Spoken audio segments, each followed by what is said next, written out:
बेटियां एक ऐसा सुख, एक ऐसा तोहफा, जब ऊपर वाला किसी बंदे पर ज्यादा मेहरबान होता है, जब ज्यादा खुश होता है तो उसे बेटी के सुख से नवाजता है।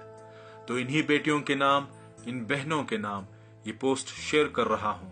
इसे पूरा सुनकर शायद आपका मन भर आएगा।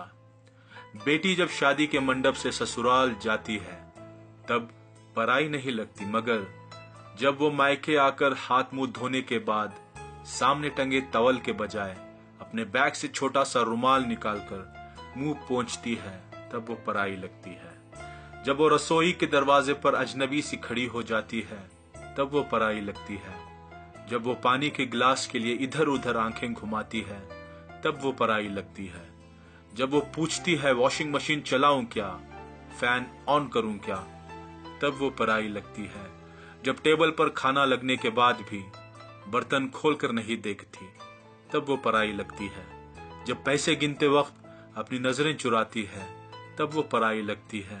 जब बात बात पर चुटकुले सुनाकर खुश होने का नाटक करती है तब वो पराई लगती है। और जाते वक्त अब कब आओगी के जवाब में देखूंगी कब आना होता है, ये जवाब देती है तो हमेशा के लिए पराई हो गई ऐसा लगता है।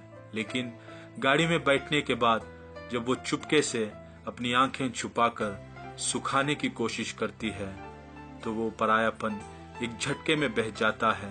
नहीं चाहिए हिस्सा भैया, नहीं चाहिए हिस्सा भैया, मेरे मायके को सजाए रखना। कुछ ना देना मुझको भैया, बस प्यार बनाए रखना।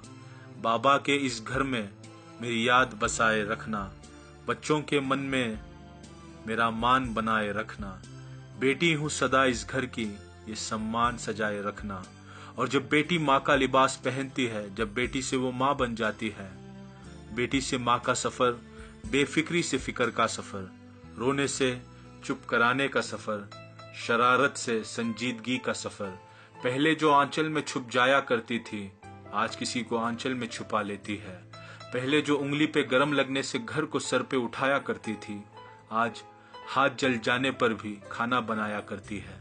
पहले जो छोटी छोटी बातों पे रो दिया करती थी आज वो बड़ी बड़ी बातों को मन में छुपाया करती है। पहले भाई दोस्तों से लड़ लिया करती थी आज उनसे बात करने को भी तरस जाती है। माँ माँ कहकर पूरे घर में उछाला करती थी आज माँ सुनकर धीरे से मुस्कुराया करती है। 10 बजे उठने पर भी जल्दी उठ जाना होता था आज 7 बजे उठने पर भी लेट हो जाया करती है। खुद के शौक पूरे करते करते ही साल गुजर जाता था आज खुद के लिए एक कपड़ा लेने को तरस जाया करती है। पूरे दिन फ्री होके भी बिजी बताया करती थी, अब पूरे दिन काम करके भी काम चोर कहलाया करती है। एक एग्जाम के लिए पूरे साल पढ़ा करती थी, अब हर दिन बिना तैयारी के एग्जाम दिया करती है।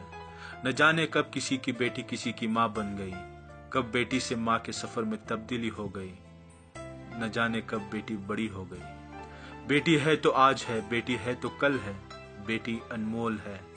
बहुत प्यारी होती है बेटियां, न जाने क्यों बोझ लगती है बेटियां।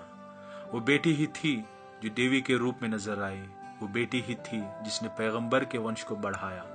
बेटियां बोझ नहीं होती, बेटियां घर की लक्ष्मी होती हैं, बेटियां घर की बरकत, घर की रहमत होती हैं। बेटियों को इज्जत दो, बेटियों को प्यार दो। सुनने के लिए शुक्रिया। अगर पोस्ट अच्छी लगे, पोस्ट पसंद आए तो इसे शेयर करें और हर बेटी तक पहुंचाएं, हर बाप तक पहुंचाएं, हर माँ तक पहुंचाएं, हर भाई तक पहुंचाएं।